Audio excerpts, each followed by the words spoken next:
Motion to accept minutes? I second. All in favor of accepting the meeting minutes from June 1st? Raise your hand. Okay.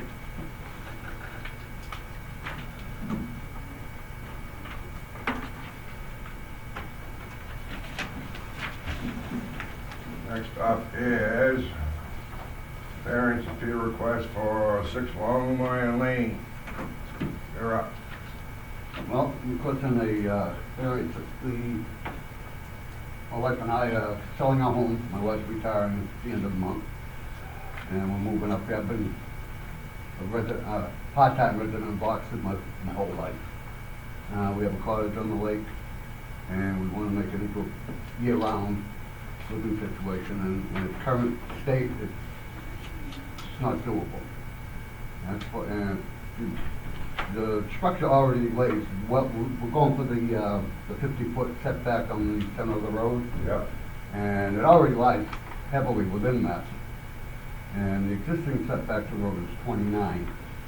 And we want to put an addition off the back, which will bring it into 23. And that's what you're going to setback for that 23 off the center of the road, which is actually a right of way, which is on my land.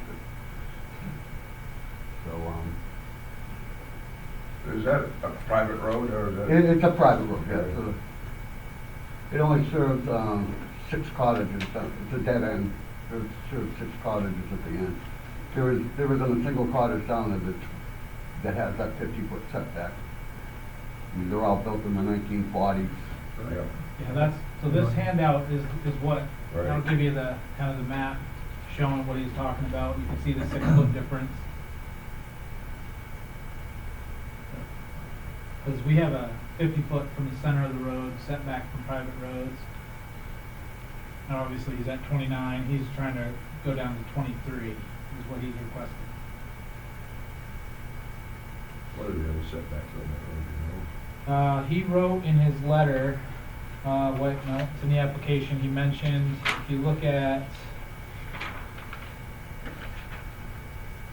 If you look at Whittier, he's only 18. Right, and the other one's 30, something like on the Listed.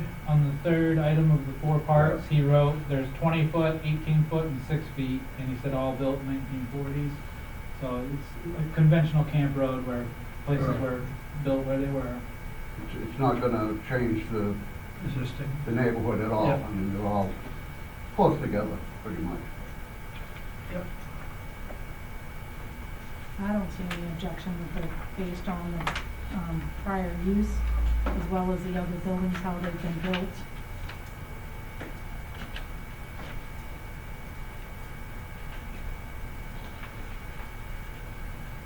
So, our finding is that the appellate has demonstrated the land in question cannot yield a reasonable return unless a variance is granted.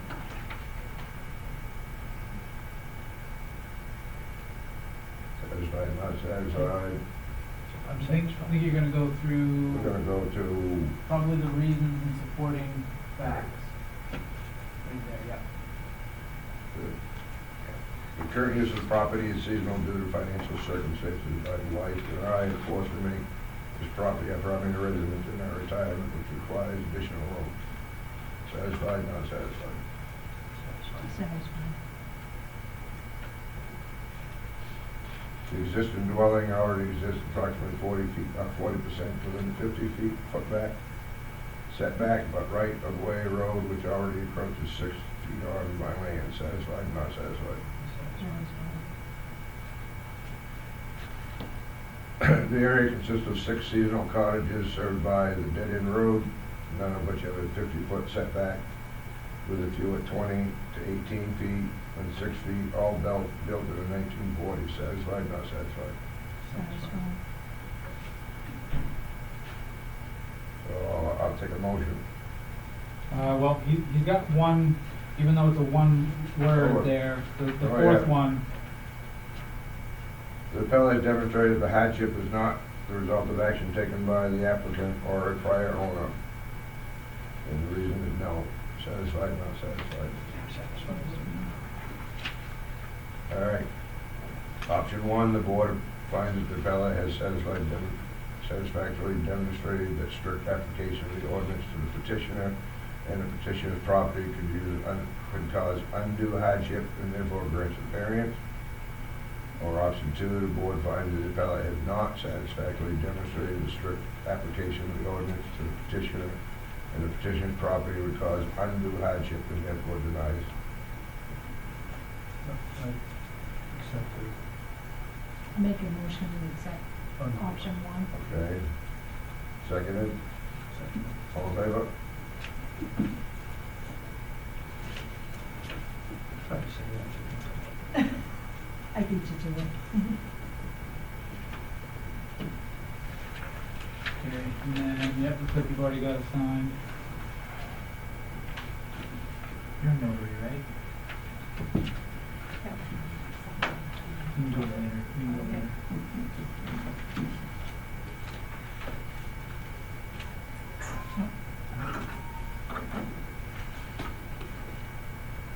Obviously, I'm supposed to sign a rule, right? See that? Not today.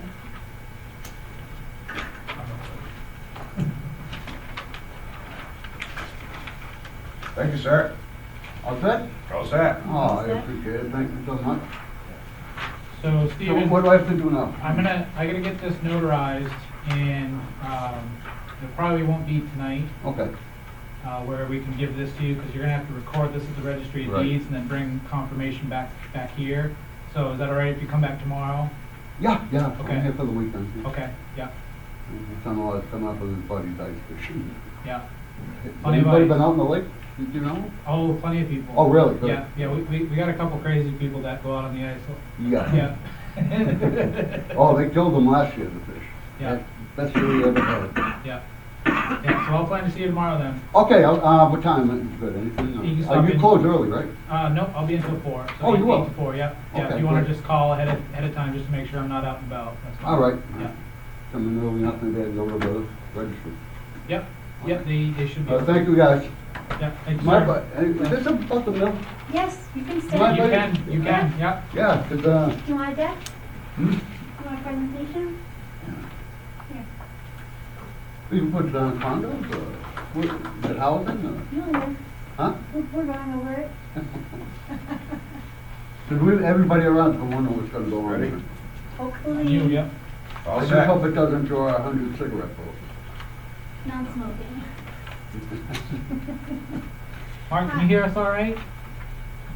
Yeah, I can hear you fine. Okay, everyone else can hear him? Yes. Can you Who's hear me Mark? okay? Yep, this is Mark Bauer, is our attorney. Oh, with Jensen Baird? Yes. Oh, hi. Yeah. Suzanne. Well, I don't know if you can see me. Hi. Yeah, Suzanne's over here in the corner, you probably can't see her, but she's actually, Well, I'm on camera right there. Suzanne, what's your last name? Decavel, Decavele. We work with Jeffrey Herbert. He's our, life tech consultant, attorney. So, all right. What do you need? Are you the only one doing the presentation, or will No, you- we have my colleagues. Steve Bushy, Yeah. B-U-S-H-E-Y. Andy Jackson.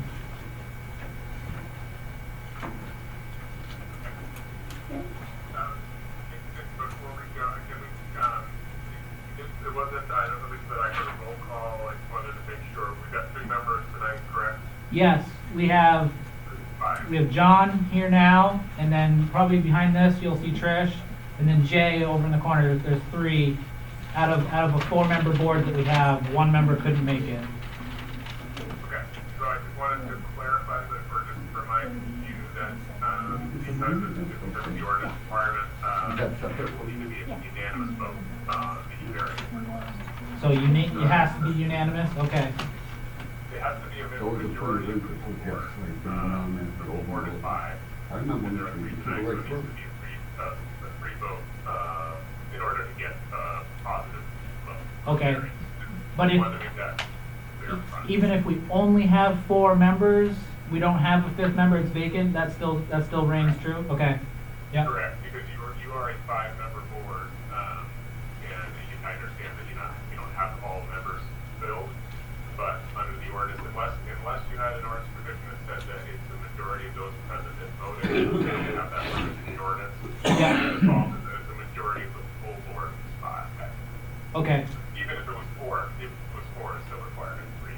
So, Right. you know, Did everybody else hear that? majority work. So to clarify, can you repeat what he said? So just wanted to make sure everyone knew that up front, that in order to grant a variance tonight on this application, it needs to be with unanimous 3-person vote. 3-person. Yeah, it's the only way it can pass is what he wanted to stress. Yeah, we have it's a 5-member board, even though there are 4, and it has to be passed by the majority. There's only 3 of us here tonight, so it has to be unanimous. Okay. Yeah. My glasses. Oh, do you want me to, since you're gonna be doing that? I can hit it. Yeah, it's all the way, oh, wait a minute. That's not right. Probably try doing the left switch up. I want to turn off the power. Sit No, down? no, no, Oh. that's exactly what we're looking for right Right. there. Yeah, okay, good. So thanks for having us. I'm Suzanne McKevett with the Caleb Group. I'm the Director of Real Estate Acquisitions. As you heard with Steve, go to the, wait, civil engineer? Civil engineer. There we go. Coral Palmer Consulting Engineers Yes. in Southport. And Andy Jackson, our development consultant with Dotel Consulting. Yeah. So obviously we're here to talk about the mill. We have a little agenda together. We'll present just very high level, the team working on, we've been working on a redevelopment on the site, and then I'll present my organization, talk about the development plan. We have some slides that show what we're planning on doing. Then I'll hand it over to Andy, who's going to go over affordable housing, and then Steve will go everything that's zoning related. So if you have questions, just don't hesitate to chime in when we're going through it. No issues. All right, so this is our team, fairly large. Vivid Architecture, Caleb Group, Gold Palmer with Steve, Kadir, environmental consultant, Dotel consultant Andy, and our surveyor, Davis Land Surveying. So we have a full team. We've also been working with some GCs to get estimates, and so there are a few names that are not on the slide, but it's a big team. So the Caleb Group, we're a nonprofit 501c3. We were founded a little more than 30 years ago. We're based out of Maine, Massachusetts, even though we have deep roots in Maine. And we are developers, owners, acquirers, and managers of affordable housing unit rentals. That's what we do in a nutshell. We don't really do anything else. Our portfolio, as you can see, is pretty much across all of New England, with the exception of Vermont. So we're in large presence in Maine, New Hampshire, Mass, and Connecticut.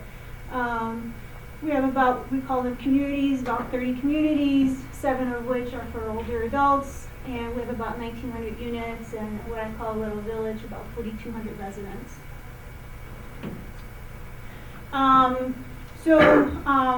I put up this slide so you could see what services we provide in a typical property, in a typical community. The project that we're proposing is for older adults, so that's why I put this slide here. So typically at each site you're going to have property management, which you're familiar with, resident services. So that's something that we pride in ourselves in having at each site. So essentially a connection between the residents and the services that are available to them outside, and they provide the connection. They organize events as well. And then the maintenance person who actually works the property manager to maintain the building and make sure that there's landscaping, snow removal, and all of that. So for, I'll say when, not if, when both phases of the project are built, we'll plan on having a full-time person for each position. So more specifically, the resident coordinator would work with the residents to provide services that are specifically targeted for them. It's not imposed, it's what do you want to have, let's work together to develop this. So I'm assuming, there'll be gardening, and we'll connect them to various organizations. During COVID, we had vaccination clinics.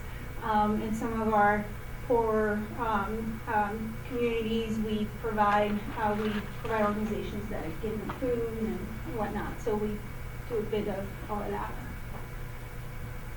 All right, so the mill.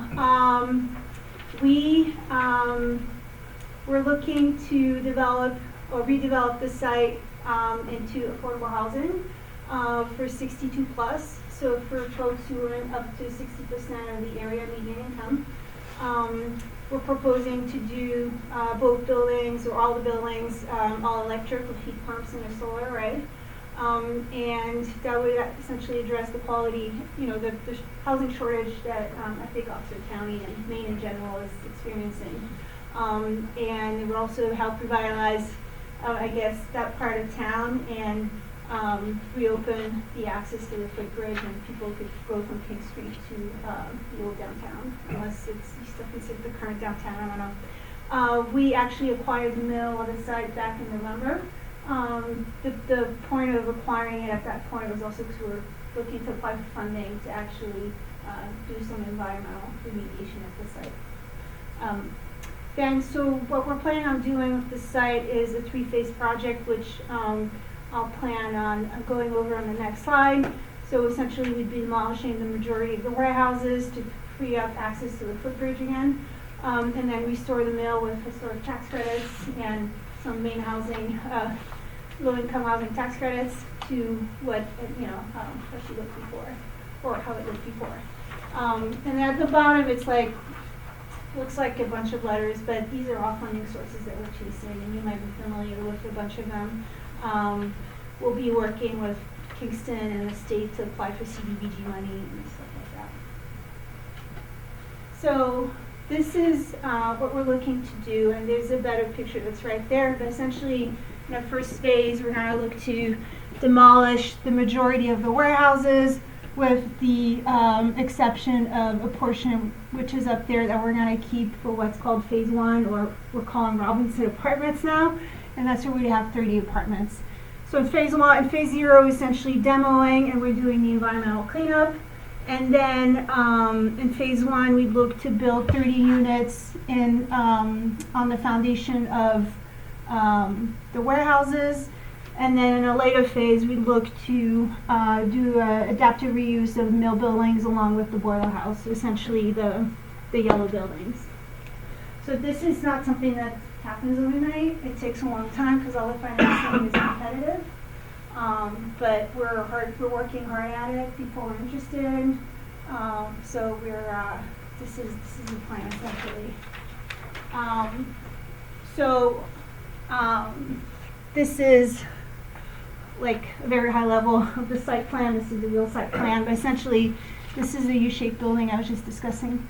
And then these are the historic buildings that we plan on restoring. So that's the boiler house. We'd have 2 units in there. We'd have 45 in here, 30 here. This is the grist mill. Unfortunately, it's such disrepair that we can't do anything with it. So we're not going to touch it. And this is the final product on the left. And we have, how many parking spots do we have now? 90 spots. So when we presented to the select board, there was a question, or the board of selectmen, there was a question about parking, and we decided to add a few more spots to accommodate for that. And as you can see, there's a connection from King Street all the way down to, I guess this is a post office, and then the footbridge is restored, or access to the footbridge is restored. It's only foot access. We're not looking to reintroduce vehicles. Now, if your bridge is, or you're not doing any maintenance on it, right? Right. Yeah. So that's what we're planning on doing. Should I show slides of the design or not? I mean, We can or do do you that, have certainly. some? Yeah. I do have the boards here, so I can go through that. Just to understand that these graphics that you're seeing there were kind of early renditions of things, and then they've gotten refined in terms of the site plan. But the body of the units and the apartments and the buildings, that's remained unchanged. The U-shaped 30-unit building is fundamentally still there, and the 2 historic buildings obviously are still the key part of the whole project, as well as the boiler house building, which is the smaller shape that will have 2 units in it down below here because of its value on the historic side. 2 more units. So have architectural plans, I don't know if you want to see them, pretty pictures, but it's more of what you have on the front Yeah. page, yeah. That's what you're on, yeah. Yeah, we're happy to go over that later or now if you want. It's your reference, Okay. yeah. Am I clicking through the slides or? Yeah. Okay. My name's Andy. I'm helping the team, especially with the housing finance programs. So, we're proposing affordable housing for the site.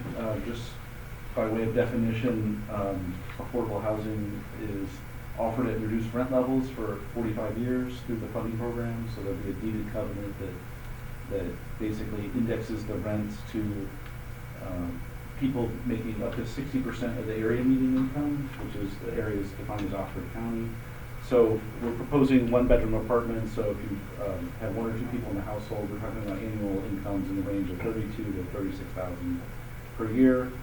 And these are older adults, so that we think that's pretty consistent with people maybe on SSI or with a relatively modest retirement income. We just, we did in our research here, we went back to the comp plan of the town, which is originally goes back to 1980. It's had some updates since then, but they point out even going back to 1980, affordable housing gap. So there would be certain households offered very high incomes and maybe some low income housing. I'm not aware of any affordable housing projects sponsored in Oxford by Maine Housing within the past couple decades. So it's been a while since a project like this, I think, has been able to be offered. There's a lot of text here, but basically the basic proposition is that the creation of new quality affordable housing, with amenities that are relevant to the population for older adults allows residents to age in place in the community, relieves them of the burden of rising property costs and maintenance. They're not shoveling sidewalks and having to worry about a roof and all that stuff, and frees up the housing stock for purchase by new families and working adults. That's sort of the basic, proposition that we're working with here.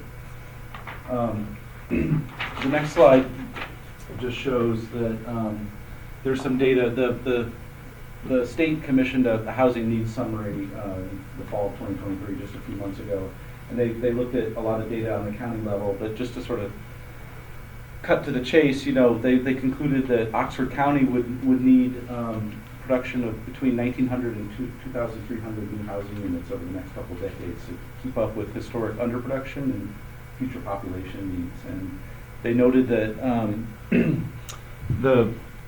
of course, there are a lot of houses in Oxford County, but a lot of them are old, and the aging housing stock is particularly acute in the central, western, northeastern regions. So we're in the central western region here. We were close to 60% of homes in 2021 were built before 1980. So we have a lot of older homes that have a lot of needs, of course. And so, we're trying to offer the type of housing for older adults to move into so they're not burdened by these older homes.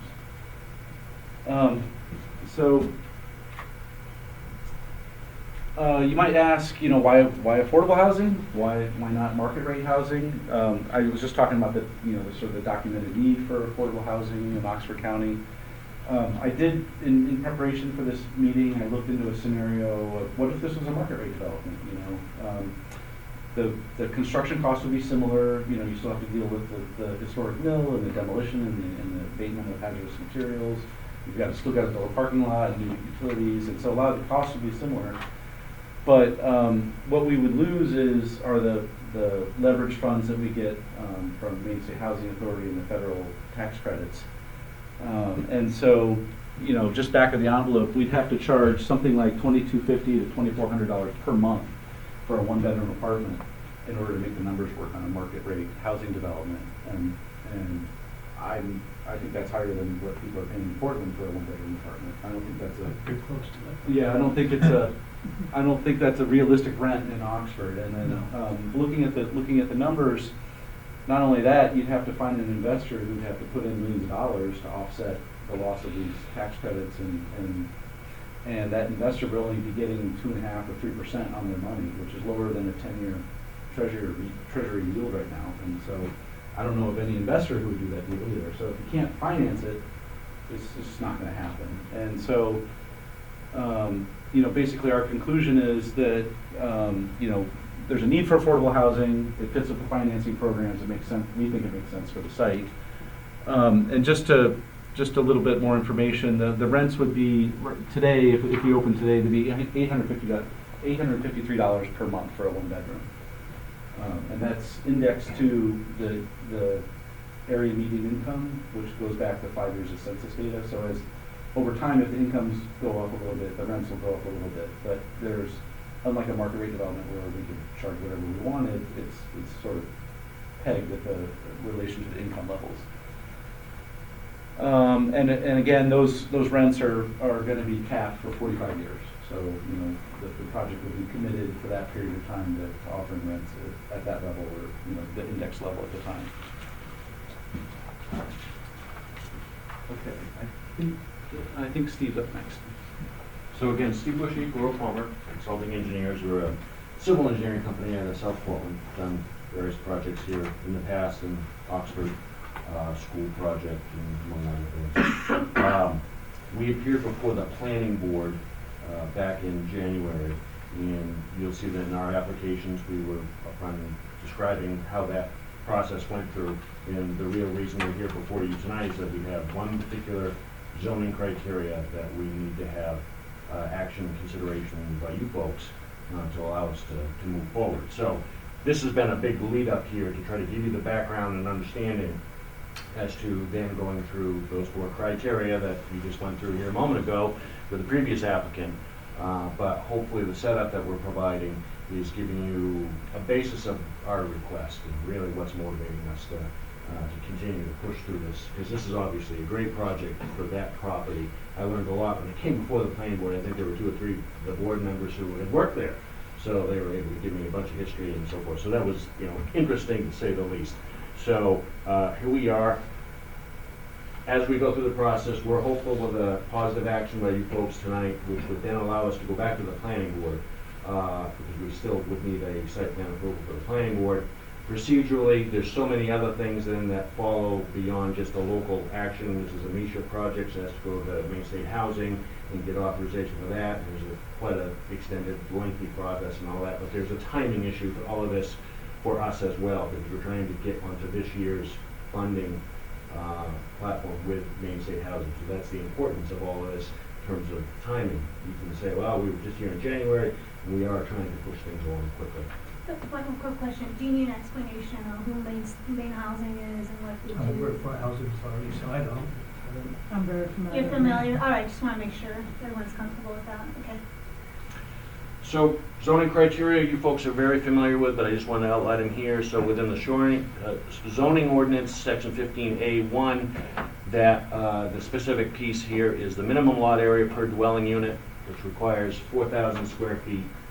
Based on our 4.67 acres, that results in 50 units by your current code. Similarly, your shoreline zoning has nearly the same numbers here. 15.1A has that same provision of 4,000 square feet required per dwelling unit. And we're looking for basically 80 units.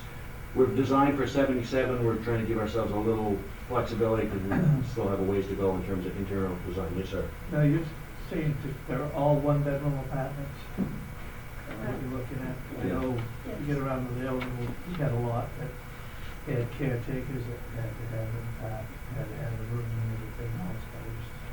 Yeah, we purposely did 1 bedrooms to essentially make the numbers work. With less units, it would have been hard to make it financially feasible. So. Do you want to share the expected population data? Yeah. Oh, you mean the data I got? Yeah. Yeah. So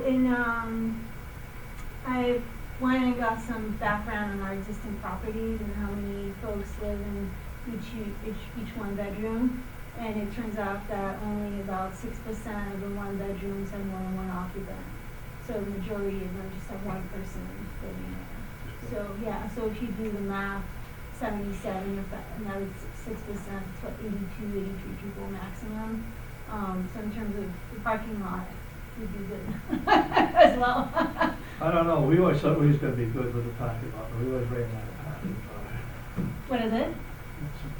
Without, well, where I worked before, we always ran problems with parking, so. Yeah, I mean, and typically not all of our tenants have a car.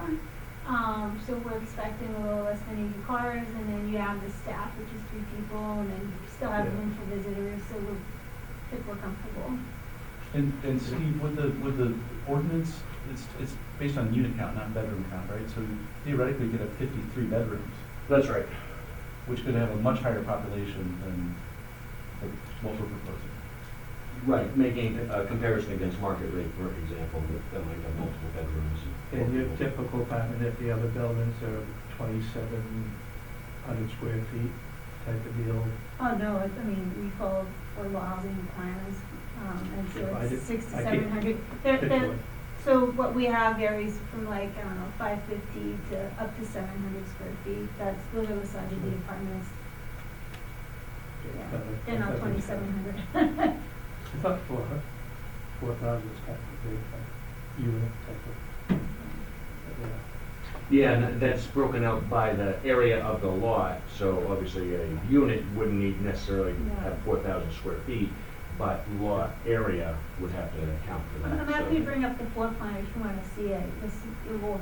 Kind of, yeah, I'd get a general idea Yeah, of what. so, yeah, I mean, we just literally just this morning submitted our pre-app for financing for the 30 unit building, which is the U-shaped building. And with the exception of 3 units, the majority are like, you know, in the 600 square feet. I could bring it up on the slideshow if you want. Do you want me to do that now? Or we can do it later, it's up to You you. can do it later, Okay, it's fine. yeah. He was doing fine with it, but Yeah. I just, Important, I suppose, just to point out, the U-shaped building, 30 units, that's just a single story. That's a single story warehouse there today. You know, it's got a high roof and so forth, it's gonna give us a little flexibility.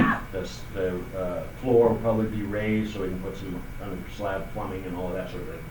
The historic buildings, which are by far the more interesting part of the site, those are multi-story buildings, 4-story with. 4 and 3. 4 and 3, Yeah. with how many units per floor are they gonna end up being? Roughly 11 or 12. Yeah, because it's a Per total floor. of 45. 45 units total. Yeah, plus over those 2, multiple. yeah. But that's just, Suzanne had shown in one of the slides there, one of those old captions. I just find fascinating that when I saw those historic photos of the old buildings from 1890 or so, it's just, wow, those were like the buildings back in the day. So, again, to wrap up this particular slide, the key is we're going from the 4,000 to our request of basically 2,544 and change for 80 units. Here's the site plans, and again, just to point out the zoning piece, the entire property identified in your zoning map as within the mill redevelopment district. Similarly, has a cross-hatching pattern that on your shoreline zoning map, which is really doubled up on your, it's all one map that you folks have. And then within the legend, you'll see that it's District 1, the entire lot area. Unlike conventionally sometimes shoreline zoning in many communities would be 250 feet from the lake or a water body or something like that. In this particular case, your map is showing the entire piece, and this is just showing you where that 250-foot line. And our discussion might get into that, maybe you won't, but I wanted to represent it to you to show that the entire lot is within the shoreline zone. So that two,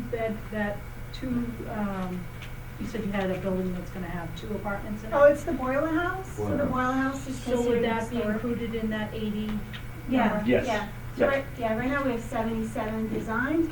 I just requested that we add a buffer of 3 in the event that we need to move things around. But right now we're set at 77. 30, 45, and then the 2 in that boiler house. So again, here, just giving you the specifics on the lot area, 4.67 acres, and that 4,000 square foot to 250, and then our request for 80.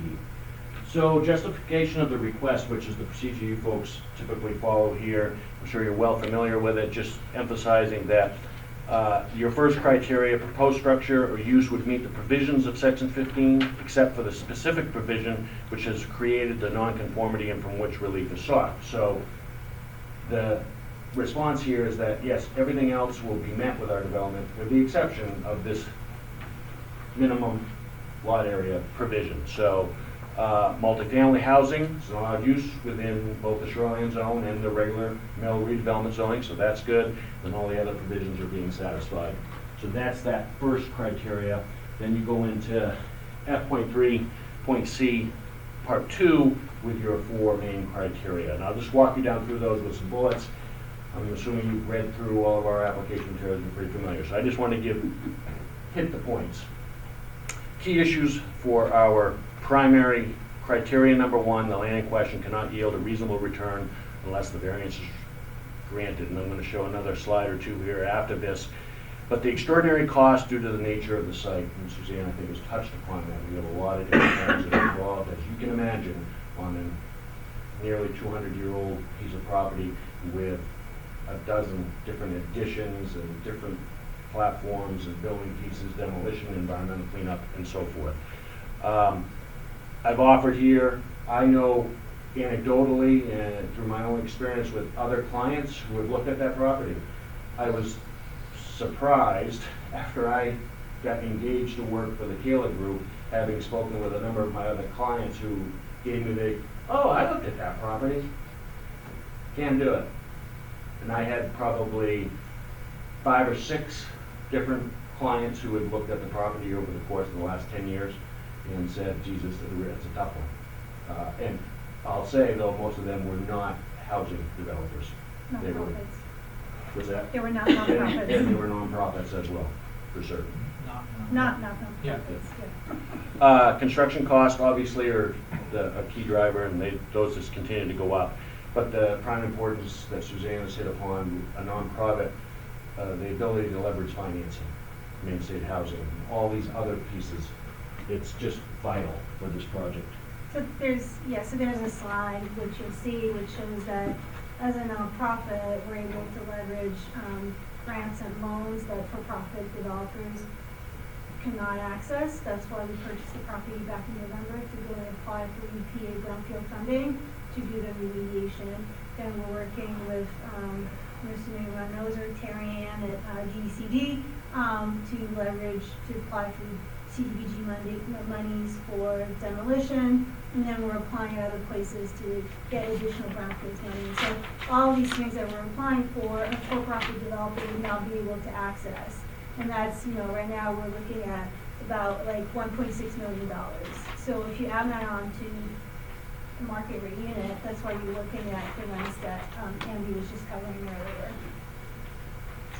So to continue on this first criteria of cannot yield a reasonable return, we want to emphasize here the development cost piece. So just showing all of these various bullets, and there are the price tags that go with all of these for this particular piece of property. And you're at almost 3.2 million just on upfront fixed cost, which is a pretty extraordinary cost to have to overcome, certainly. And that's a driver ultimately of the need for greater unit count, because as you can imagine, distributing fixed costs like that, easy to say, well, it's a lot more per unit if you only get 50 versus 77. So those are the key pieces here that we really wanted to represent to you folks, and try to do that within the context of our application as well. But I think it's important for you to see at least some of these big numbers.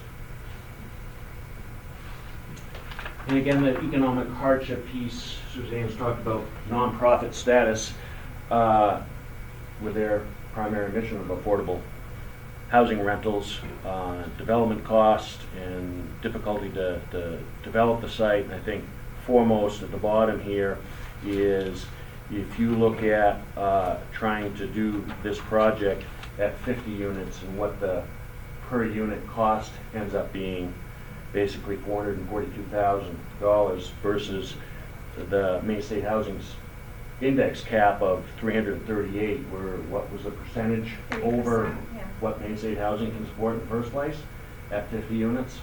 So that's it's just a really key piece there, because you got to fall within that cap structure that Maine State Housing will support.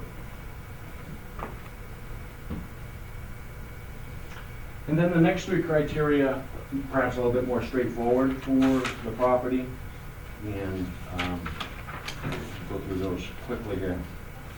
But criteria number 2, the need for variance to the unique circumstances of the property, not the general conditions. I think I just outlined, I mean, this is a historic, unique site, certainly been there for a very long time. It's a warehouse demolition. We've got to expose the historic buildings, and the importance of that is in leveraging historic tax credits. The key is you gotta be able to see the building. So we've gotta tear down all this stuff so you can actually expose and get the historic structures back to those 1890 imagery, where if you're looking in, you can actually see those beautiful buildings. So that's an important piece with respect to, well, how does this site get developed? We think that the U-shape does leverage some ability to use some space that's there, an existing building that is there, but by and large, all this other building space has to come down so we can basically make light of the historic structures. Yeah, so essentially, once the warehouses are down, then we're gonna re-engage with our historic consultant, who's gonna work with, well, you've gone through this process more than I have, but, there's still people who are gonna, they're gonna look at the mill, confirm that it's still in good shape to go on the National Registry of Historic Buildings. And once it's on that registry, it's gonna unlock all of these historic tax credits that we're gonna leverage to do the construction. Then criteria 3, the granting, the variance will not alter the essential character of the locality, and I've explained there. Residential certainly is consistent with the neighborhood. There already is single family and duplex units up and down King Street and nearby. So proximity to services, post office obviously, and school, library, and other things that are there in that area of town, which you folks know far better than I do, I'm sure. The pedestrian connectivity that Suzanne talked about, I thought was a neat and interesting and kind of vital piece, in my view, of this piece of property in the neighborhood, because the buildings, at least I heard this through the planning board, there was something that happened that 100 years ago when some building was placed in there. It was a bit of a back and forth and spite, I suppose. I About was 50 years told. ago. How long? About 50 years ago. 50 years ago, okay. Yeah. So we think that it's great that the pedestrian component of being able to walk back and forth between Main Street over to King Street is going to be brought back. Now, again, it's not a vehicular connection, it's just pedestrian walking. And I know people are using the bridge. I've seen cars parked there. I'm not sure they should be, but nobody's done any analysis on that bridge otherwise. But we're only They using fish off from it, that's about all I've seen. So. Right, So right. it's, obviously, it's open to the public, right? It's not just for our residents, so, Right. the town or whoever could just walk through. And to the point of not altering the essential character, we think that it's bringing back much of the character because it's bringing back historic architecture to that locality. So I think that's vital and certainly relevant. Then the last criteria, hardship is not the result of action taken by the applicant or prior owner. So the owner hasn't had any activity or involvement on this historic site. It's been inactive for a long, long time, at least the history that I've seen of it and so forth, and when it closed. It's certainly apparent to me that the previous owners have been unable to kind of support that property financially, upkeep and maintenance and so forth, and certainly paying taxes. And so we need the increased density provision fundamentally to help us overcome, the cost of this site. So that's the key piece. We thought it was important to go through these quickly. We don't want to belabor it. You've seen our applications. But hopefully the emphasis here is the importance of this process for us. It's a very important piece for us that we can hopefully get a favorable action from these folks. So, Do you want me to show you the floor plan so you can see the? Yeah, I'd like to see I'll just do general that floor now. plan. Yeah.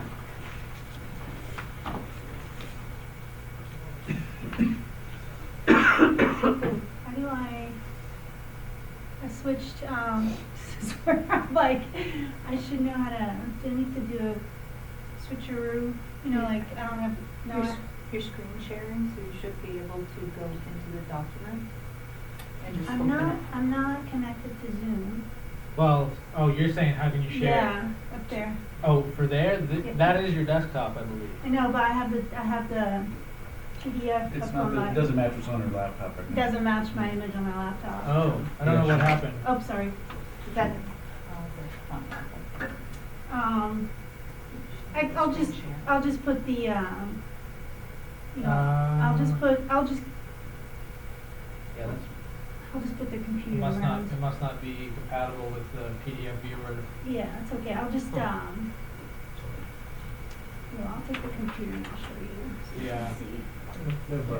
Yeah. So this is the units, and you can zoom in if you want, and you'll see the, no, It's it's not not, that no. screen. I can start with mine now. Yeah, it's freaking out. No, here, so you see, these are like you see the square footage of the units, right? They're fairly small, so we're following Maine housing standards, Yeah, and it's yeah. typical, okay.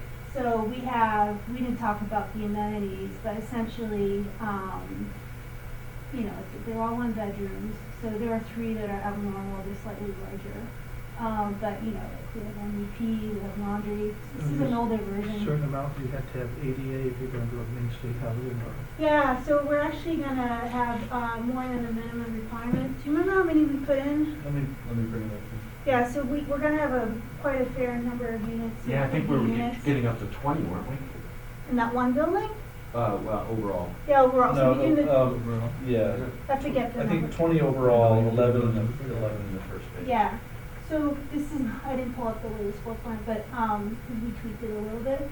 So we're also gonna have a community room, we're gonna have, while we wait for the mill to happen 2 or 3 years later, we're gonna have an office in there as well for our property manager.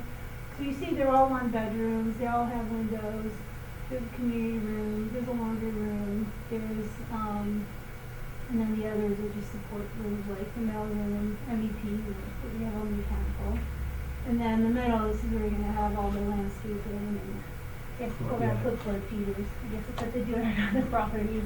Yeah, So if someone's in a wheelchair, that apartment's big enough for yeah, their ability to Yes. maneuver and get Yes. into whatever area they need to be. yes. I don't So we're think gonna have, I mean, I'll let Steve, he can go over the site, and he can show you that, it's really been modified for accessibility. It's a good segue, because And it's a entrance tricky into the site. building, yeah. Go If ahead. you've been on King Street, I'm sure you all have, and you've been by that mill, you realize, oh, this area here on the, kind of the north end, you're looking at the roof, more or less, because the building sits down below King Right. Street. It's actually about a 11-foot drop between the floor and King This is Street. the So you layout. can This imagine, is oh, the well, you've got to footage from the introduce a unit. site that's ADA compliant. Really, Needs to they're be not relatively finished flat units. and level. So that's what we're gonna look at here, is putting in a driveway. This parking lot that's redone and brought down so it's lowered so you can get into the end of the building here. Because I need to make up that grade, which is, right now, if you just walk in, you see a little kind of drop down. Yeah. From a set of steps that people used to do to get down into the building space. So same thing with these buildings, they sit down the ground level floor. It's interesting because those photographs can give you that perception that the buildings here were sitting that much lower than King Street, but they are. So that's how this is all laid out, is to provide for ADA. We've got ADA parking here. This is all ADA parking, if the numbers ultimately end up getting to that like 20 count. So it's an interesting piece. I think overall, the site changes entirely, and hopefully we can get back to those old pictures of, nice picture of the old mill buildings themselves, quaintness of it, and the ability to kind of walk down through. We have, pretty robust 8 to 10 foot wide sidewalk system here that we think will be conducive not only to the residents, but those who want to walk from the village here up through, just not on a little sidewalk per se. Be inviting. Now, will there be some view there, not that it really matters, but will there be some view there for, like, of Thompson Lake for them? Yeah, these 2 buildings here, the old mill buildings, you get to the upper floors, you have pretty good view of the lake, for sure. Yeah, they're quite nice, I think. I mean, if you walk into the space today, it's, it's pretty damaged upstairs. Very damaged. The windows have been broken, and log pigeons. Oh, but the light that comes in. Yeah, it is, Yeah. yeah. Yeah. It's Can I ask quite one nice. question? I'm leaving. Who's gonna maintain control of the dam? The That's town. The town, Stays with the town? yeah, Okay. Yeah. yeah. That's been an issue over the years. Okay, thank you. Sure. You dropped the card. You dropped my card. Oh, Here. thank you. Sure. Were there any other questions about the work or the technical side of things? I mean, it's a good site, and it's got utilities, we've got public water, we've got public sewer, we've got great power already on King Street, so, you know, just huge advantages to all of those sorts of things, certainly. But, you know, there's still cost. We gotta bring brand new plumbing and everything to these buildings, because it's a separate building now. This building's generally okay, but new water, new plumbing to get to the mill buildings, so. So essentially though, once you take down all the existing exterior buildings that exist on the property now, it's gonna be less of a footprint of buildings. Oh, I think we essentially. go from like 113,000 square foot footprint area to like 36,000 or 30, in the 30s in terms of total footprint area. So it's a big reduction in rooftop and the asphalt and everything's a lot greener.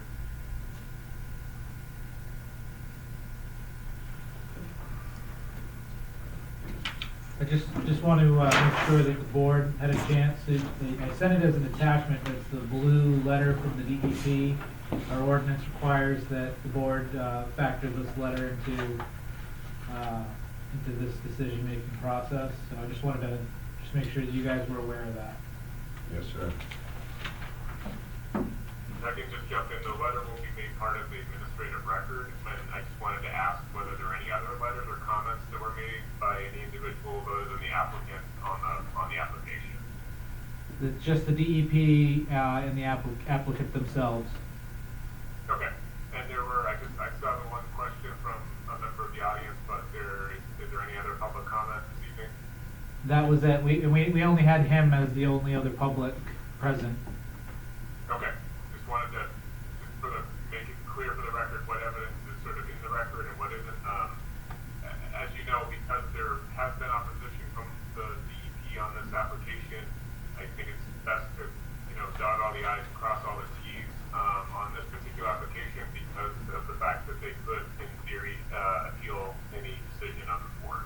So, just wanted to, just lay this out for the record, what evidence is brought in, what evidence isn't. So far, as far as I can tell, it's just the application for the variance plus the DEP's letter and the one question from the member of the public who was not named. We did get his name. It's Stephen Whittier. Oh, okay. Thank Yep. you. Yep. Okay, so it was the town that set up to 4,000 square feet, or is this a state?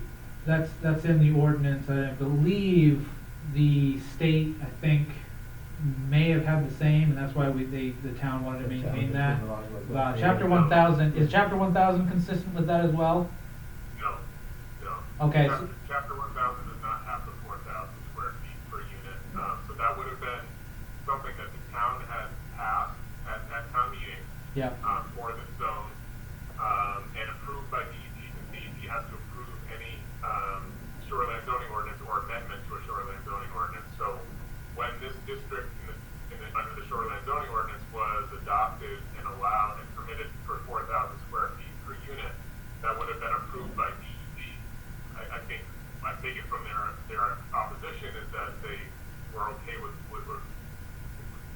that was what was approved. If they want a different one, then you need to go through the amendment process or something. But I just want to point out the standard under Chapter 1000 is 40,000 square feet per unit.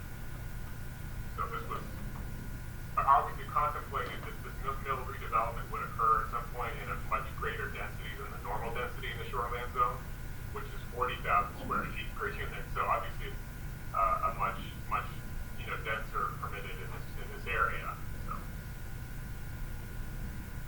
So what you're saying is that we are less we're less stringent than the DEP. How did or did they not have? Any municipality can propose to enact a shoreline zoning ordinance that is less restrictive than the model ordinance as long as DEP approves. Yeah. Yeah. And so my assumption is, although I don't have personal knowledge of this, that the amendment to make or the provision to make the mill redevelopment area 4,000 square feet per unit was sent to DEP, and DEP signed off on that, was okay with it under the circumstances. But I just wanted to make the point that it is unique to Oxford, and I think it's unique to this property because of the nature of it. But the normal density in the shoreline zone is 40,000 square feet per unit. Right. But there are certainly municipalities who have differing, setbacks and densities in the shoreline zone. City of Portland has, zone parts of the shoreline area with a 0 setback, or from the water line. So there, it does vary, but DEP has to sign off on it. And my assumption is in this case that they did sign off on that 4,000 square feet per unit requirement.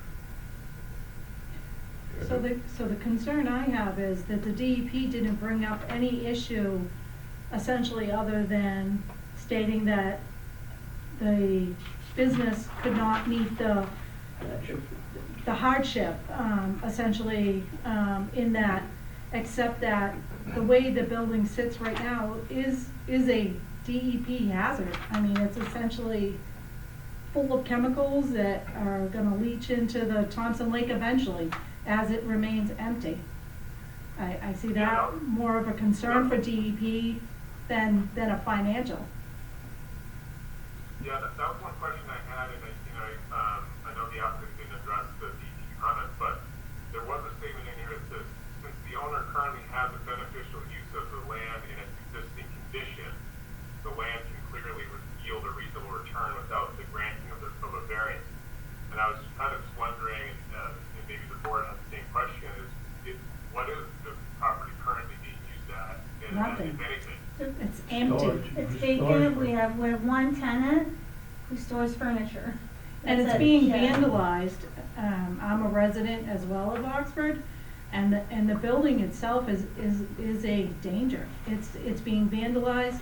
There's a potential for people going into the building. There's a potential for fire. It's got a leaky roof. It does. Oh, yeah, so the roof doesn't look good at all down out here. The 4,000 square feet, when we did the mill redevelopment, we did it because we was working with a company that was going to put condos in there. And that was several years ago, and obviously the condos didn't get built. So And that's why we set it back to 4,000 from the 40,000. That was with the previous owner, Mr. Curran. I just wanted to add that we got the DEP letter last week, I think. They didn't talk to us about our financial model, they didn't ask any questions. There was no back and forth about how this was gonna get financed. We obviously understand the numbers of trying to finance this project pretty well. And we would have thought that we could at least have a discussion about it, but. We disagree with their findings, basically. I don't blame you for disagreeing. And also, It's I just mean, not. it's not just like we have a difference of opinion. I don't know what evidence they base it on. But eventually, it's gonna become a financial burden to the town. Hold on. Go ahead, Mark. Sorry, yeah, that's why I just wanted to clarify whether there was actually a beneficial use of the property. If there's one tenant storing furniture, I guess I would say probably not at this point in time. Is that fair to say? It's fair to say. So it may be just a misunderstanding of how the property is currently being used, at this time without, in its existing condition, which I understand is fairly run down. Is that right? So it sounds like $2.2 million work needs to be done and put it into a condition where it can be used, at least for the proposed use. Is that right? That's correct. That's what the appellant is stating. That's correct. Okay, just want to make sure I got that number right. I thought that's what I heard. What number did you use? 3.2 million? No, so total development costs are more like $32 million, if you Oh, wanna, did you ask about total development costs, or are you talking about abatement costs? or the fixed costs. So there was some number of 3.2 million. I didn't know what that was. Written down. That was just, the 3.2 million is just to point out that whether we had 50 units or 77 or 5 units, we have to buy the land, we have to do a certain amount of demolition, we have to do a certain amount of abatement, we have to pay, the consultants, we have to pay all sorts of things, and that adds up to 3.2 million. And so the argument we're making is that we can't lift our financing at 50 units because we need to spread those costs amongst essentially 77 or 80 units in order to meet the program requirements. But once, that's even before we start construction. Then we start construction, then we're spending, you know, even 10 times that on the actual construction. So by the time the whole project's complete, it's a $32 million project. And the longer the building sits empty, the more danger it is to the town and the people who live in it. I can attest to that. I had a call about that exact thing this last year, so it's an issue. Now, even if we, you know, agree or disagree, it still has to go back to the DEP, right? So the decision, and if I may, Mark, this decision, whatever your decision is, I have to forward it to the DEP so that they're aware of it. And then they'll potentially, if they decide, they can then appeal any decision if they disagree with your decision. They don't have to approve, they don't have to agree or they don't have to disagree or anything like that. They just can simply disagree with this and appeal the decision. Do they have a time frame for appeal? I believe it was 20 days, no, I think it's 30 days. Mark? I think it's 30 days, just like any other. Yeah.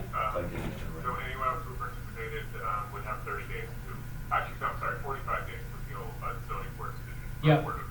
Yeah, I knew it was one 45 of days those to five the numbers. vote. Yeah. So I guess for that reason, I think it's dovetail my recommendation in this situation where you have, again, I don't know which way you're going on the merits of it, but I think one way or the other, I would recommend what I typically do in this situation is assisting the board in drafting the written decision, just because of the fact that it could result in an appeal. We just want to make sure that there are, you know, written findings supporting each criteria and that sort of thing. So if that's helpful for the board, I'm happy to do that. I actually, I did not write up what I normally did, similarly to what we did at the dangerous building hearing. I'm gonna request that you be involved in that, just so that we get it right. Yeah. Yep. Yep. Yep. I'm happy to do that. So the only rule on that is that within 7 days, under your ordinance, within 7 days of the vote, the board has to adopt the written decision. So Yep. just would need to reconvene to adopt that, but that would be a quick thing. So Is that considered a public hearing that requires a 7-day notice? So theoretically, we would have to send out public notice, or no? no, there's no public Okay. hearing requirement on the written decision. Okay. So I'm happy to respond to, if there are any questions as you're going through the criteria on this particular application, I'm happy to respond to those, or, you know, any other legal type questions, but I'll leave it to you to do the hard work here. Okay, so essentially, probably the best thing to do is the form that they gave, the slides, they have the criteria there. Because like I said, I didn't write anything up similarly to what we did with the last one. And then it's probably all right taking down notes for the reasons that they agree or disagree. Mark, does that work for you? Yeah, really what I just need is sort of your rationale for whichever way you go on each criteria. Because obviously if you were to deny the variance, then the applicant would be entitled to an appeal and have a written decision to look at. If you're to grant this variance, then other parties, including you, would have the right to appeal and look at the reasons why. So I just would need some rationale on each of the 4 criteria that you go through, and I can make notes as you go. Okay, is there one on criteria 1? If you start from the back and then peel till you see criteria 1, and just so the board is aware, I believe it was criteria 1 That was addressed. that to the DEP is hanging their hat on. I believe that's right. I think that's the only criteria that they had anything to say about. Yeah. Okay, so basically, whatever you say now, we want to make sure that Mark puts it into the record. So if you can speak up, just to make sure he knows whatever opinion comes with it. You wanna start first? What? I disagree with the, DEP. I think that based on the financial, they need to meet this in order, as a nonprofit, in order to be able to do what they need to do in this property, and I don't think another,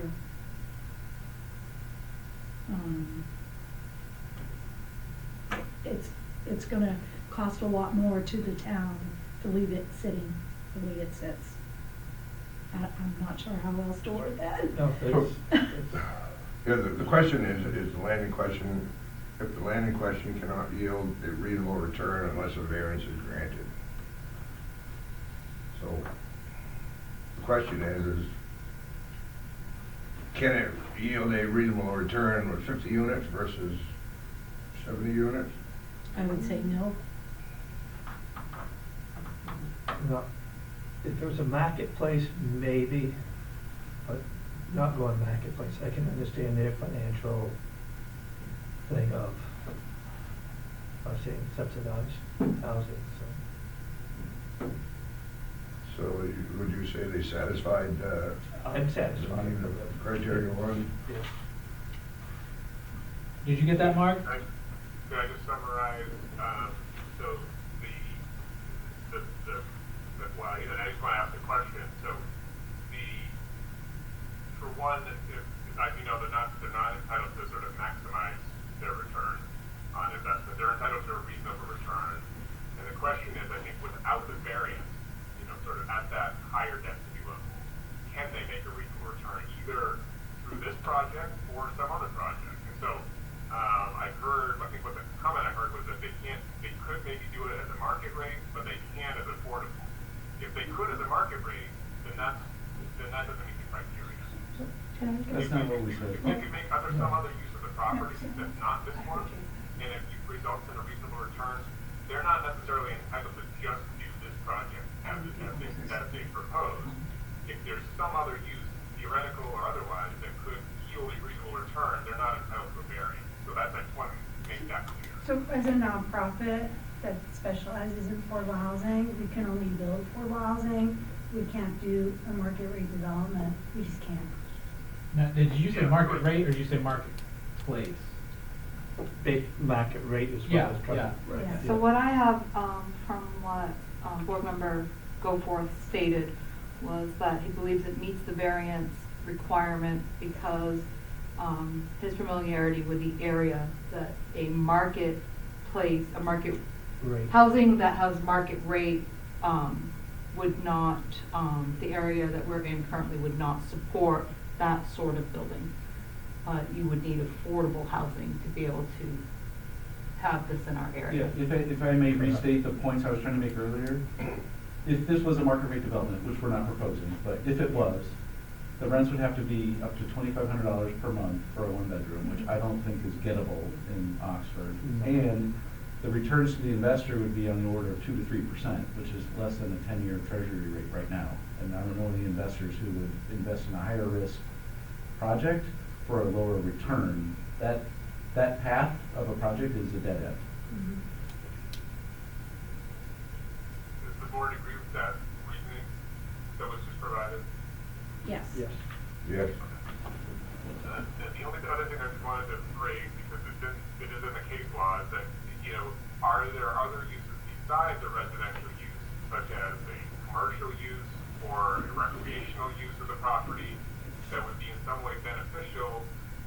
Again, they're not necessarily entitled to do exactly what they want, but I want to close that loop in case that comes up as a challenge to your decision. So just to discuss briefly, and you can even ask the applicant, did they explore, or did any prior owners explore a commercial use of the property or a recreational use of the property?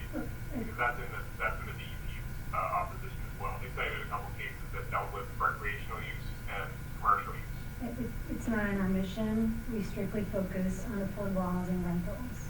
And I Yeah, can, go ahead. so I work on some non-residential projects as well. Commercial rents are lower than the residential rents, and they don't bring along a lot of the subsidies. There's no subsidies for a commercial property, really. So that, I'm not doing the numbers right here, but I can state for the record that a commercial project would be even tougher to finance. And note for the record that the site has gone basically unused since it closed in 20 early years, 2000. 25, So 30. that in itself is telling you there aren't any other uses because they haven't popped up yet. Yeah. Yep.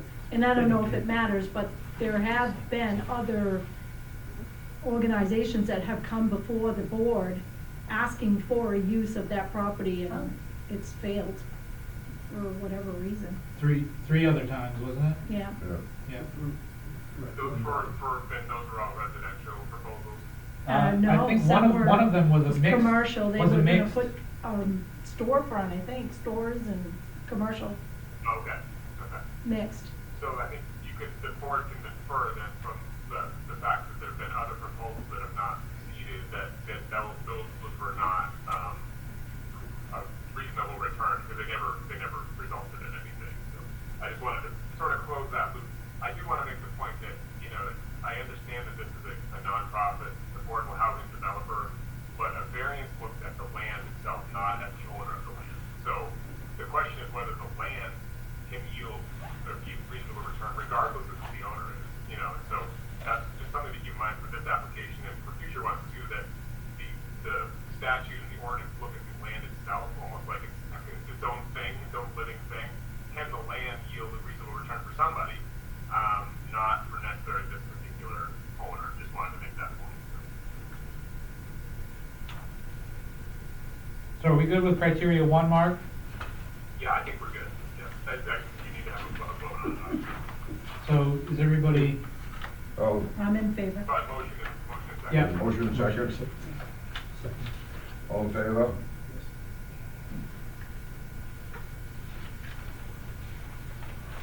Criteria 2. The need for a variance is due to the unique circumstances of the property and not to the general conditions of the neighborhood. Satisfied or not satisfied? Satisfied? Satisfied. that's a motion and a second we need for that as well, correct, Mark? Yeah, I think you could, just maybe discuss a little bit about what, the unique nature of the property is that meets the criteria if possible. And I understand that wasn't the focus of the DEP's letter, but I think it would be useful to have something in there about what the board thinks makes this a unique situation. If I could just say, the intent to use the mill for what it, to bring it back to its historic, I believe the mill was prior to 1850, before Robinson, there was a mill there. And so I know Robinson's built it or reconditioned it in 1863. So long as I think that is their intent, is to keep the historic value of the structures, I have no objection. That is the intent. And that is the intent, yeah. Yeah. Otherwise, we wouldn't be able to leverage the historic tax credits. Yeah. Motion to accept. Okay, so what I'm hearing is kind of the historic aspect of the property that's really driving it for you on this criteria that makes it unique. They need to do some work to it to reveal those historic features and also to get the tax credits that will actually help to finance the property, the project. Is that right? Yes. Okay. And then the historic nature of putting it essentially sits in a village of homes now, so it kind of helps the aesthetic of the neighborhood as well, so it keeps in that historic view. Okay, yeah, that was the question I had. So this is in a residential area, I assume, with other houses around. It's surrounded by the village district, as it's actually called. Mhm. So this is just gonna be a bigger addition to the village. Okay. Good. Motion? Yeah, no, I think that's good for you. You want to vote on that one? Yeah. He said motion, yep, if you're ready to do, yeah. Yeah, motion to set the criteria. My second. All in favor? Criteria 3, the granting of the variance will not alter the essential character of the locality. Essentially, it's the same thing almost. Yeah, it's There's not basically much- what we just said. Well, I think it will enhance the character of the locality. I mean, Especially no- with the post office and the school and the library Yeah. and opening the footbridge. It would definitely enhance the area. Yeah, that's where I think the last sort of comment from the prior criteria that it's surrounded by the village and homes and other things, that it's consistent with, and it's also, I think I'll point out, it is multifamily dwellings are permitted in the area, in the zone and in the area as well, so, it's not, that aspect of it is not inconsistent with the rest of the neighborhood, right? Right. And it's going to be less of a footprint of the area as well, but less of the buildings, you know.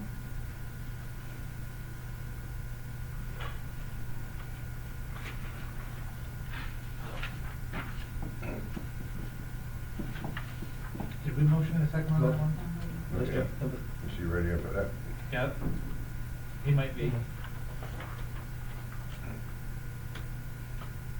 You ready for a motion on that? Oh, sorry, yeah, I think we're off that, yeah, I know, I think I've got what I need on that one. Motion? I'll make a motion. Second. All in favor? Criteria 4, the hardship is not the result of action taken by the applicant or prior owner.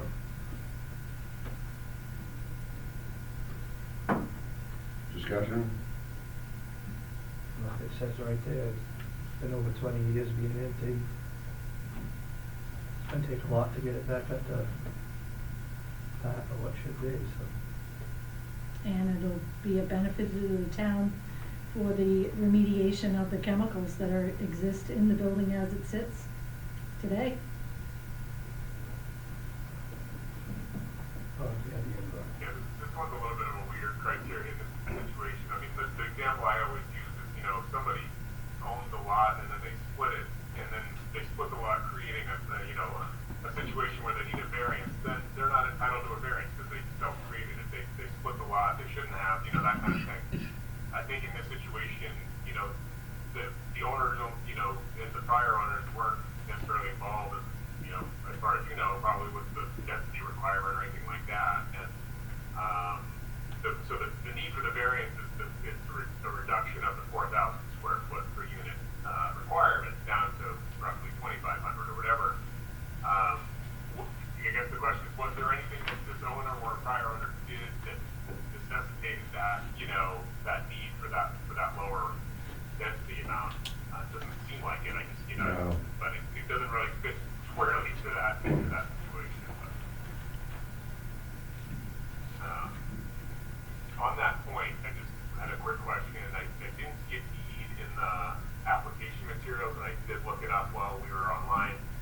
I just want to make sure I have the right conveyance. So November 13th, 2023, from Oxford Mill Revitalization LLC to the Cable Foundation. Is that right? Yes, your colleague worked on it, Jeffrey. Yes. Yep. Okay. Just wanted to make sure that I had that because it technically should have been part of the application to show right title or interest.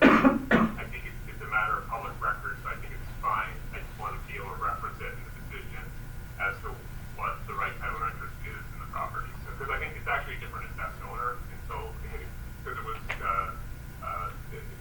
was conveyed after the April 1st, 2023 assessment date. So according to the town's assessing records, Cable Foundation is not currently the assessed owner until April 1st, 2024. And just for the record, Mark, the site plan application does include the deed, which is part of this application.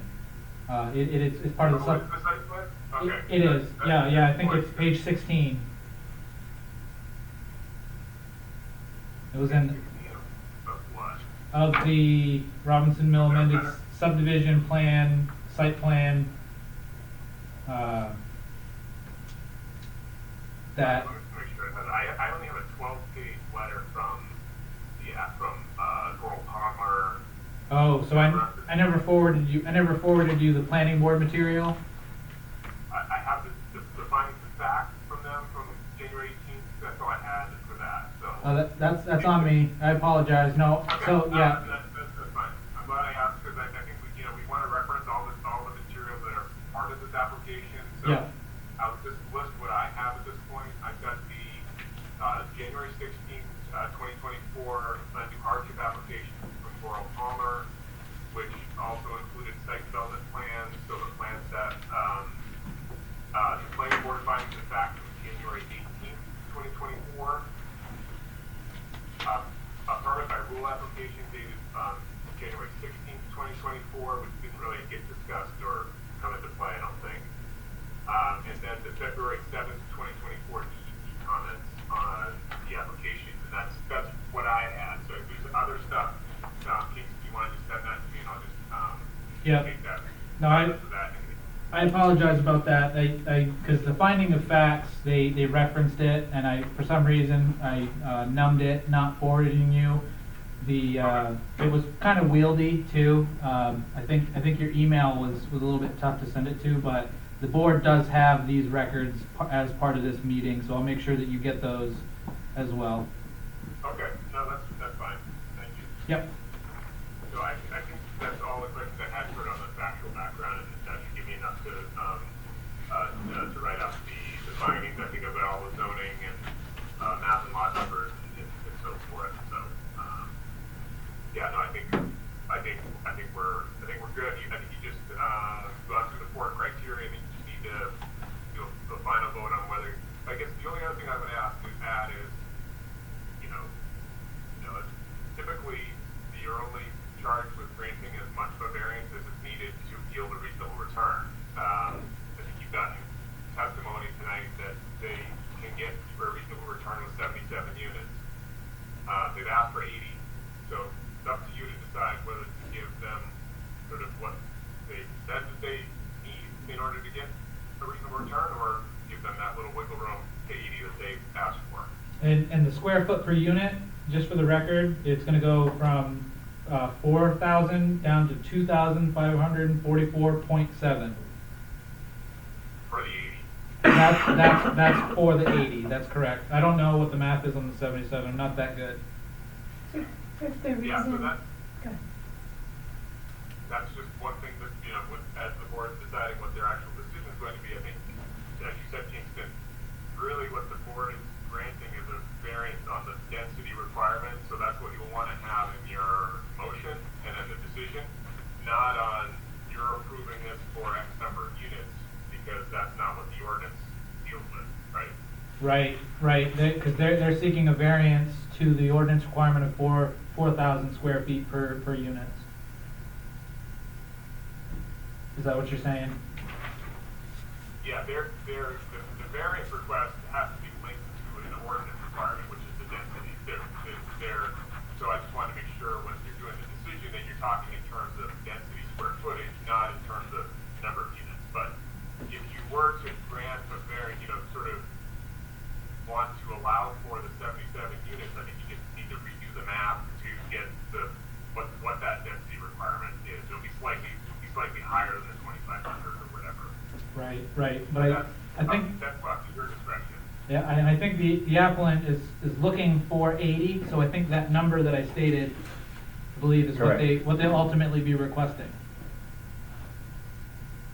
Right, but that's just to reiterate, you're not required to give them exactly what they're requesting. You're required to give them what would yield a reasonable return for that property. Oh, okay. Yeah, the reason I bumped it up to 80 again is, once we start refining the design even more, we might have to shrink some of the studios possibly. It's just in case we need to move things around, and if, I'm tired, so the word's not coming out, but it produces an increase in unit, so it's just a It's only buffer. essentially three Yeah, we're units. not planning on doing that, but it's just a buffer, that's all. The square footage of the building But it's the remains same, unchanged. yeah. It's just the mix of how many units are in those square footages of the buildings that we can reoccupy. That's fundamentally what it's all about. Uh-huh. we're gonna vote on criteria 4 in the next. I don't think we've done a motion. I make a motion to accept. Second. And that's for just criteria 4, correct? Yes. Yes. Yeah. Okay. All in favor?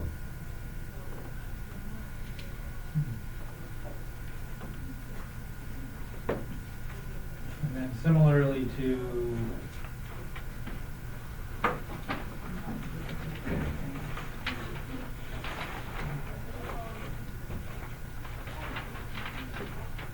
that's the language of the option 1 and the option 2, but they need to make a motion based on the language that they're granting and then put that into option 1 or option 2, correct, Mark?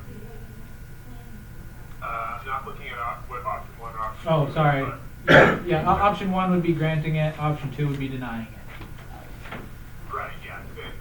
When you're granting it, just state what you're granting. You're granting a variance from the 4,000 square foot per unit requirement down to whatever you're putting it down to. You'll just have to restate the If you're number granting, between the you 7 are and granting at this point, because you said nothing on all 4. So that's all you just need to, the motion will be to grant the variance, from the 4,000 square foot requirement down to whatever you're going down to. Okay, did you recommend that you said 77 or 80? It's in the board's discretion, it's up to your judgment as to what is it that yields a reasonable return, if it's This is the number. the 80 that they're requesting, or is the 77 that they said they can get away with, kind of, it's within your discretion, I think. It's the same order. 2994. This one is the 25. Right, 25, 447. 44.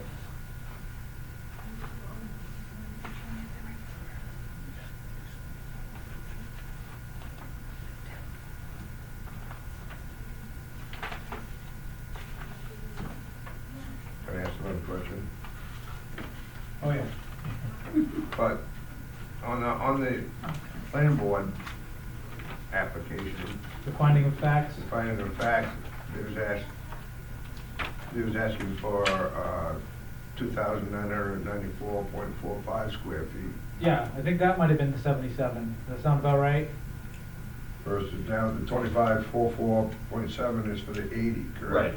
Correct. Can we double check that? I was just using my little calculator here, and I got, if we go to 77, should be in the range of 2,640 square feet. Correct. There might have been an error on my part doing the findings of We fact. give 200 and what? Yeah, 77 units would be 2,643.8, Yeah. and 80, which we're requesting, is 2,544.7. Thank you.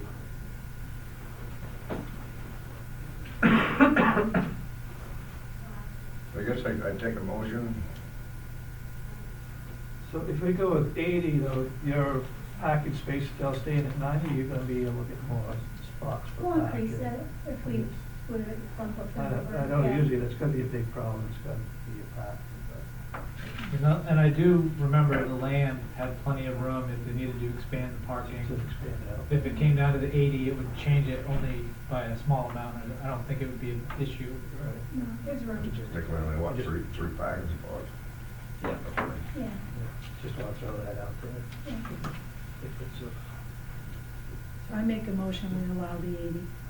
The 2,544.7 square feet.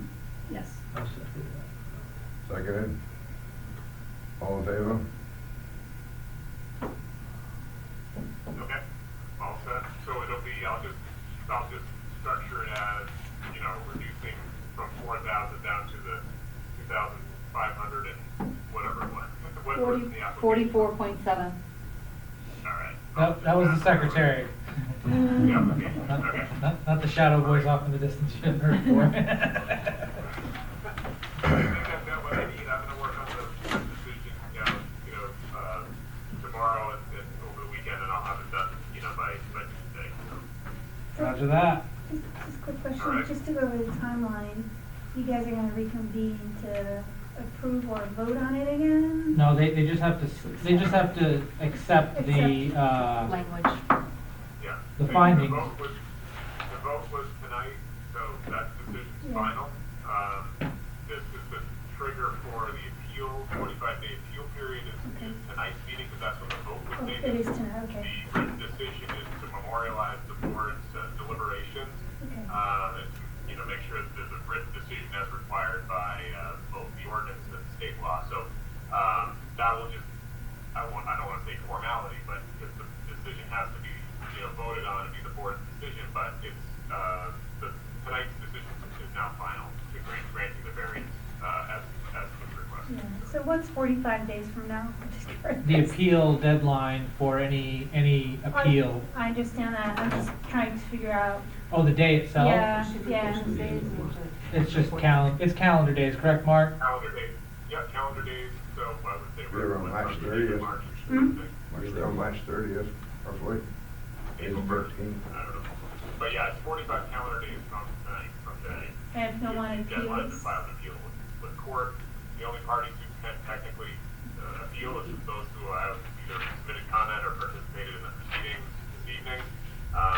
So the universe of potential talent is fairly limited. Right, so we have to. so if there's no appeal, then that's it? Right. Now, Mark, as far as the planning board decision now, does the planning board have to wait for that 45 days or no? Doesn't have to. Okay. I mean, at this point, you know, I think that the applicant can move forward. I mean, no work is going to be done within 45 days anyway. I mean, really what the appeal period is, you know, once the appeal period is gone, come and gone, then there's no, you know, risk in putting, you know, additional dollars into a project. But, you know, typically, you know, an applicant proceeds at its own risk until the decision is full and appealable. If this decision is now final, it won't be non-appealable until April 1st or thereabouts, you know. But the reason, That's the only thing there, but I think the planning board can take this back up at any time because there has now been a variance granted by the Board of Appeals, which addresses the issue that was raised by the planning board in its written decision. but the reason for my ask is, as I mentioned, we just submitted a pre-app for, low-income housing financing for the 30-unit building. We're gonna, the full application is on March 28th, which is like, the timing is like, so that's why I was asking. So we're just gonna proceed as if we're invited and no one is objecting to this. I'm so glad that hasn't It should be. March 31st is 45 days from today. The variance will be written up and then notarized, and then we'll have to get it recorded. I believe so. Yep. Yeah, in case if you needed assistance with the certificate of variance, that I'm sure you already have forms of the, all set on that, but you know. Whatever you have, I'll probably welcome. Okay. Certificate of variance, I will, yeah, and then again, as you know, and you mentioned before, that the needs to be notified of the variance was issued. Yep, so once we get that back from you and they sign it, then I forward it on to the DEP. Yep. And record the certificate of registry, so. Yep. Okay. All right, I don't believe there's any public comment. Oh, Before you guys adjourn, do you want to set your next meeting where you will be discussed it, so it's in your minutes? well, Mark, when do you think you'll have that ready to be, right, but when do you think you'll have that ready for them? Because they might, Yeah, go ahead, sorry. they might want to schedule in light of that. I can have it done by the end of the weekend, end of the long weekend, so, So- by Tuesday morning. Okay, so sometime next week, would you guys want to schedule a time to come back? It'd have to be you three, of course. Let's come back that quick. I'm not that pathways up. Yeah. I'm good as long as it's after 4 o'clock. Yep, after 4 o'clock, good next week, okay? Yep. Okay, all All right, yep, so, The 22nd, Thursday, Sure. they're good? yep. So 22nd Thursday, tentative meeting, or planned meeting. Okay, I'll circulate the decision to you and to the applicant so they can see it as well. Thank you. Thank you. Big thank you. Think you're going, yeah. And then the good old ADJ. Gotta adjourn, we gotta get select board in here. Oh, Yeah. motion, second. All in favor of adjourning? I'll get take your name. All right. Thank you so much. Thanks, Mark. Yeah, You know- Thank you so much. Yep, Adam's yelling He at worked, me. he's retired from Albany County. Oh, I no wonder you're I familiar with currently the work at housing. Lewis and I Allen. can't believe you're familiar with the programs. Supplemental, Thanks, she's looking for Kingston. additional Yeah. housing Appreciate it. and supplemental Mainstay housing that. I worked in the mill. I Did would you work have in the a mill? hard Yeah. time with DEP with. I didn't work in the, you didn't know. So we had, I'm happy to be Dillingham, former representative from Hillsborough, former floor leader for 4 years, so. Oh my goodness, Thank you very much, Oh good my luck with the God. project. I'm sorry, yeah, so, Thank you. Yeah, look forward to seeing a tour inside. yeah, so what else? Thank you. You're very welcome. I'm floating it internally, it's not. John, what the heck, you don't wanna take this home and Yeah. study it? They need the room. I already read everything you sent me, you Actually, I'll put I it. debated how much I wanted to present, so I figured, well, they probably read No, all of this, so. I did like the. I think I still got the stuff from the other, because I was on planning board when we had Yeah, so a lot of the other stuff going on, and I did I was selecting for a session. So I got the file for all that stuff for Robinson. Level So to have it, Sure. It is, it'd be nice to have, to have something. something in there. Those buildings don't get something done to them another 5 years. It's- Yeah. The roofs are by themselves are just. Good rows of pigeons. Yeah. See Yeah, stuff. If we you Thursday. resubmit everything. Absolutely. I think what it'll do is, it's just a matter, hold on.